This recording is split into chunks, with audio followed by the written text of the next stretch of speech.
I would like you to comment on what the other day you rather gracefully defined as fearful symmetry, quoting William Blaine, of course, about Pasolini's life and Pasolini's work. Big question. Yeah. Yes.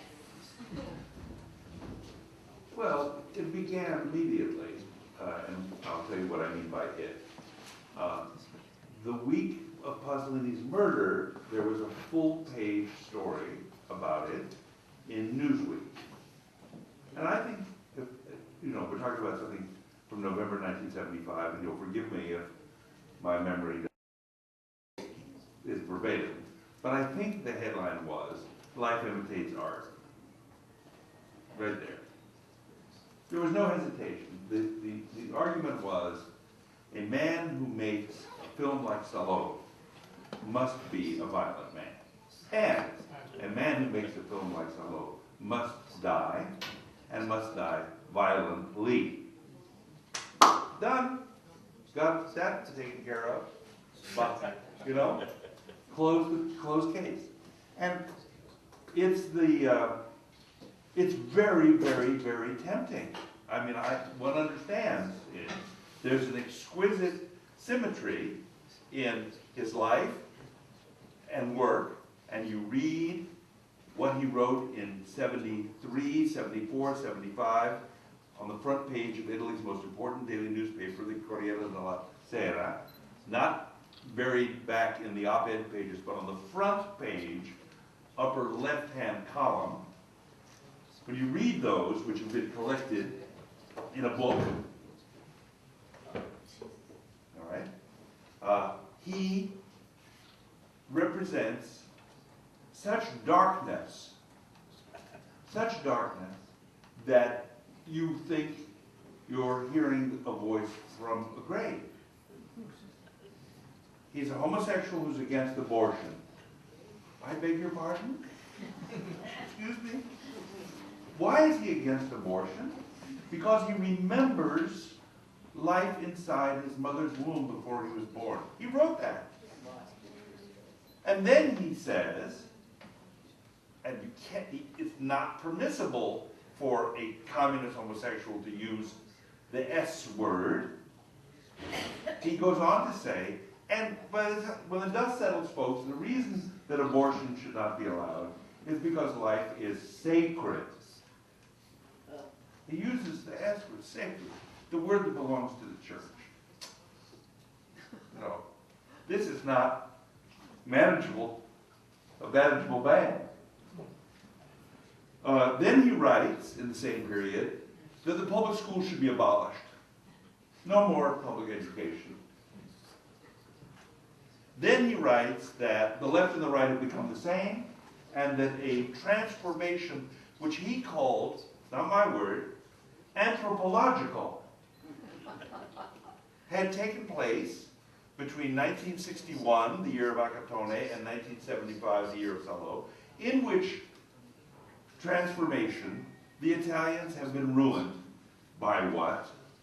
By consumerism, by marketing and merchandising, and, he doesn't hesitate, by America.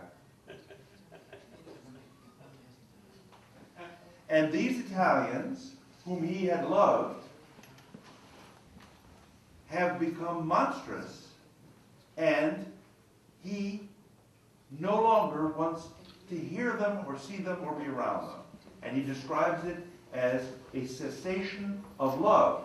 He no longer loves the Italians of that time, which means a kind of rejection of his whole life, in essence, because he is rejecting the boys he met in San Vito al Tagliamento and Casarsa delle Delizie in Friuli, where he lived until 1950, and he's rejecting the boys from the Borgata, and he's rejecting the world that produced Franco Citti, and he's rejecting the world that produced Ninetto d'Avoli.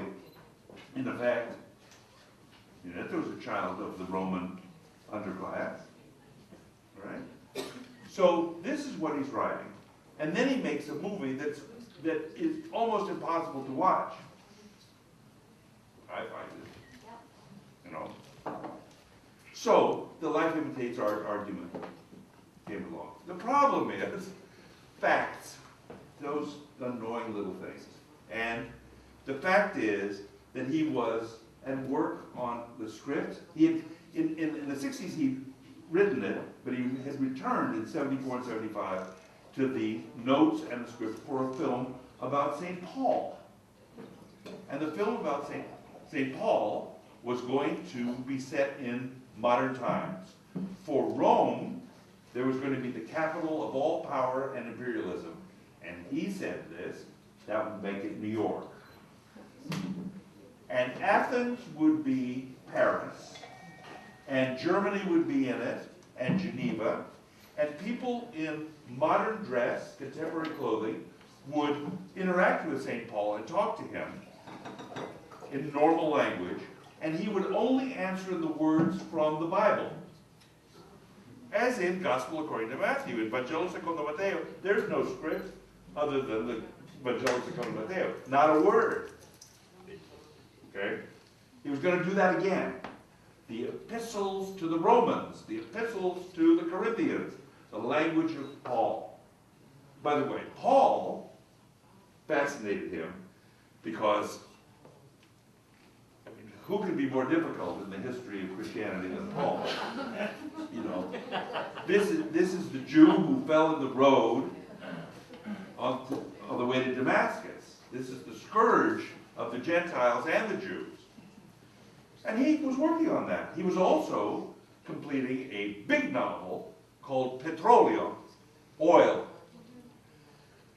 which was included a kind of expose that people said was going to finally name the names of who killed Enrico Mattei. And Enrico Mattei was the charismatic president of the National Oil Company of Italy, ENI, E-N-I, who died in a plane crash under mysterious circumstances. Right? So when he went to dinner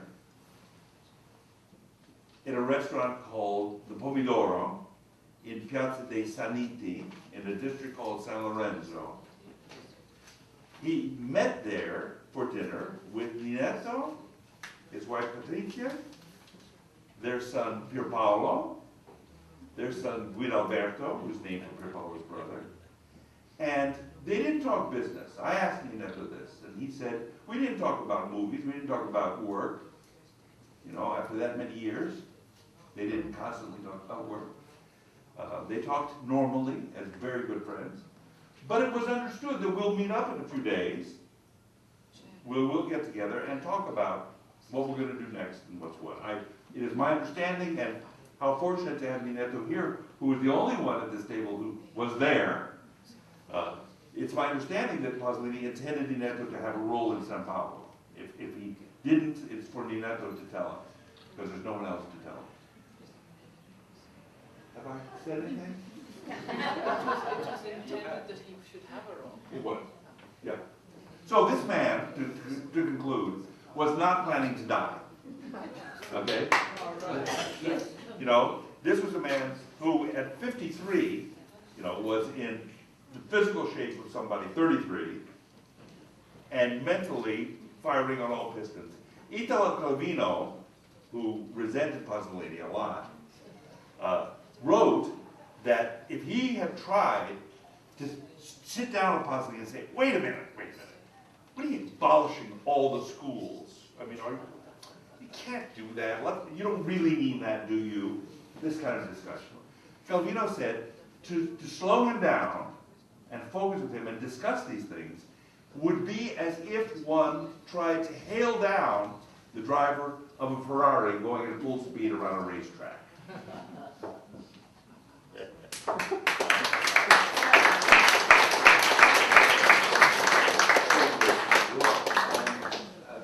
sure there will be many more things interesting to hear about, but we have to continue with our program. I would like to invite Luciano Chessa to introduce the next piece.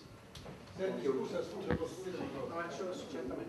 No, io, guarda, per Barth ho molta simpatia, mi piace molto, è una persona molto carina, però devo dire che io non sono molto d'accordo a quello che ha detto lui, non sono molto d'accordo su tanti fattori, perché Pasolini era uno, come lui ha confermato, era uno che amava molto la vita e infatti aveva il progetto di fare il San Paolo, dovevamo fare altri lavori con lui, però queste dicerie che la gente dice, insomma, io non sono tanto d'accordo, cioè, quello che voglio dire, Pierpaolo era uno che, Bartoli con Pierpaolo ha fatto Salò. Tu dici perché ha fatto Salò quando lui era contro l'aborto, no? Perché ha fatto Salò? Pierpaolo Salò era la conclusione della vita, era la fine. Quella Pierpaolo ha fatto una denuncia facendo Salò. Non so se... Fine della sua vita. No, la fine di tutto, Certo, ma non certo, la sua vita, certo. la fine di tutto. Questa è una denuncia che Pierpaolo ha fatto. Non è che ha La fatto... mitologia è che lui voleva morire. No, ma la mitologia di morire non è vero. Chi dice non voleva morire? No, appunto, ma Pierpaolo non voleva morire. Chi lo dice? Zigani? Ma va bene, ma i giornali per la gente parla per parlare, ma non è così. La gente parla per parlare perché Pierpaolo... Come? Ah sì, scusa. Hai capito Bartolo? Pierpaolo amava che non vuole morire. C'erano dei progetti, programmi, dovevamo fare viaggi e dovevamo fare un sacco di cose. Siete d'accordo che lui cita solo altri? Sì, ho capito, ma io quello che dico, che lui cita, quelli che dicono queste cose, dicono fesserie. Che non è così. Quindi siete d'accordo? Che allora lui scrive, ma non è così quello che dicono gli altri, insomma. So I like Barth a lot. I don't agree with some of the things that he's citing people as saying. Why did Pier Paolo make a film like Salò when he was against abortion? Well, because Salò was a representation of the end of life. It was an indictment. And all these myths about him wanting to die, he had many plans. He was planning the film about St. Paul, and we were planning many other projects. So he didn't want to die. He loved life. He wanted to live.